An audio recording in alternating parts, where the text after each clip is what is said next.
উনি কালকে পরিকল্পনা করে বাড়িতে পরার মতো শাড়ি পরে এখানে এসেছিলেন। উনি এখানে থাকতেন, ওনার এটা একটা বদভ্যাস আছে ধর্ণা দেওয়া বসা।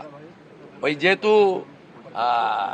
ওনার জন্য 5 স্টার হোটেলের ওয়াশরুম এসেছিল, ওইটা বিজেপি কর্মীরা তাড়িয়ে দিয়েছে, ওই জন্য ওনাকে পালাতে হয়েছে। নইলে উনি পরিকল্পনা করে এসেছিলেন এখানে যতক্ষণ না হারছেন 4 তারিখে ততক্ষণ বসে থাকবেন।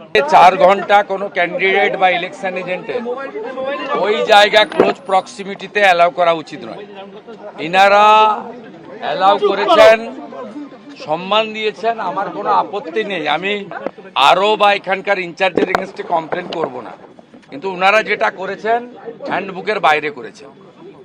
যে কেউ থাকতে পারে নিচে, যে সিসিটিভি মনিটরিং আছে তার সামনে পারমিসেবল, প্রত্যেকটা পার্টির 4 জন করে পারমিসেবল তারা থাকতে পারে। আমাদেরও আছে, অন্যদেরও আছে, এখানে বেশ কিছু ইন্ডিপেন্ডেন্ট এজেন্টরাও সব আছে।